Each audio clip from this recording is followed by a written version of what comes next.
"You're too poor to attend a family reunion," my cousin scoffed. But when they arrived at the venue, my name was on the building. "Welcome to my hotel," I said. "Your reservation has been cancelled." The invitation had arrived on a Tuesday, heavy cream-colored paper with gold embossing announcing the Morrison family's annual reunion. I stared at it, running my fingers over the raised letters, while memories of past humiliations played through my mind like a worn-out film reel. My name is Olivia Morrison, but these days, I go by Liv Carter in the business world. 10 years ago, I was the family's greatest disappointment, the girl who walked away from our family's banking empire to pursue the foolish dream of working in hospitality. The phone rang, interrupting my thoughts. My cousin Diana's name flashed on the screen. I already knew why she was calling.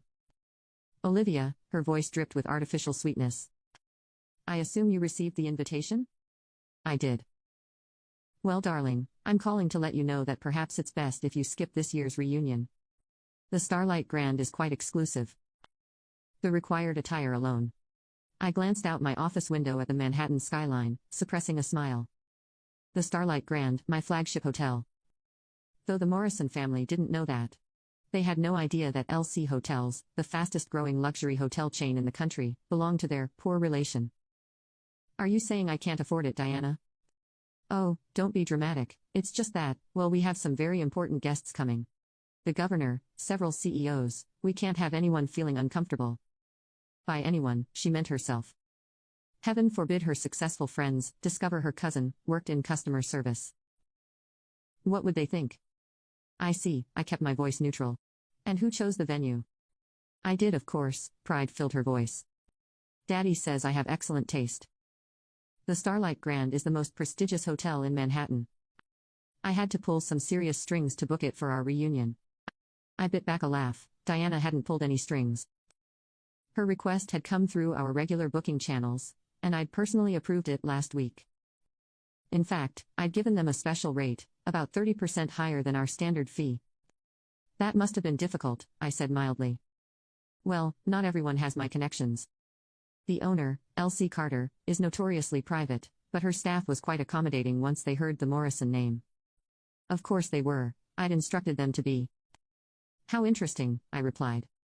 Diana continued, "I'm sure you understand. Perhaps next year, if your situation improves." "Are you still working at that little hotel in Brooklyn?"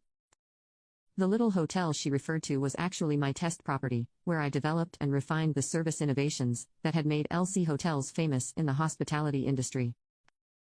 But the Morrisons had stopped paying attention to my career years ago. "Something like that," I replied. After hanging up, I sat back in my leather chair, memories washing over me. 10 years ago, I'd been fresh out of Cornell's hotel administration program, eager to learn the business from the ground up. My family had been horrified. "A hotel clerk," my father had roared. "No daughter of mine will wear a name tag and carry luggage." But I'd stuck to my plan, working every position from housekeeper to front desk manager. I learned every aspect of the business, identifying problems and innovating solutions. Within 3 years, I'd opened my first property under the LC Hotels banner. Now, at 32, I owned 17 luxury hotels across 3 continents. The Starlight Grand, my Manhattan flagship, had revolutionized the industry with its blend of classic luxury and cutting-edge technology. The same family that had once mocked my career choice now considered it the height of prestige to hold the reunion there. My phone buzzed, a text from my assistant Marcus. "The Morrison family reunion contract needs your final signature. Shall I bring it up?" I smiled, typing back. "No need, I have plans for this one." Opening my laptop, I began making arrangements. If my family wanted to ban me from the reunion for being too poor, they were in for quite a surprise. The Starlight Grand was about to host a revelation none of them would ever forget. Memories flooded back as I worked, every snide comment, every dismissive glance, every family gathering where I was seated at the far end of the table, away from the successful relatives. Deanna's wedding 3 years ago had been the worst. She'd seated me with the catering staff, telling everyone it was, so I'd feel more comfortable with my own kind.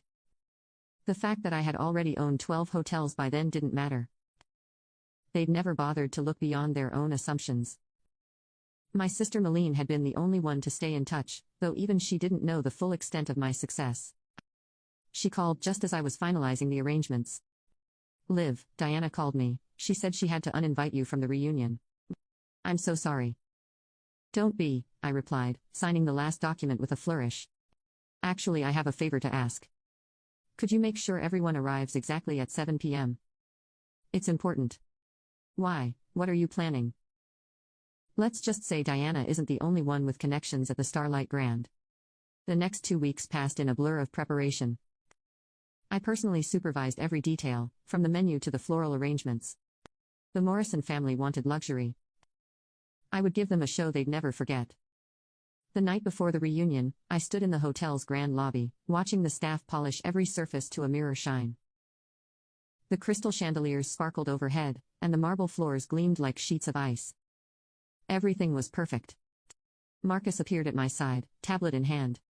All arrangements are in place. The new signage will be unveiled at exactly 7:15 p.m. tomorrow. Are you sure about this? I nodded, thinking of Diana's condescending phone call, of years of subtle and not-so-subtle humiliation. Absolutely sure. After all, it's not every day I get to welcome my family to my hotel. I smiled, imagining their faces when they realized the truth. Tomorrow would change everything, and I was ready. At precisely 6:45 p.m. on the evening of the reunion, I stood in my private office on the top floor of the Starlight Grand, watching the Morrison family arrive through the security feeds. They came in waves of designer clothes and expensive jewelry, each trying to outshine the other. Diana swept in wearing Valentino, directing staff like she owned the place. My father's Bentley pulled up to the valet station, followed by a stream of luxury cars carrying aunts, uncles, and cousins I hadn't seen in years. Everything's ready, Marcus said, adjusting his tablet. The staff knows their cues. Should I have security on standby?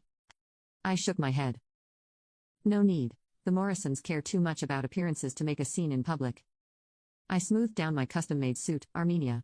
Though they wouldn't expect me to know the difference. Now you can watch the second part by pressing share and more.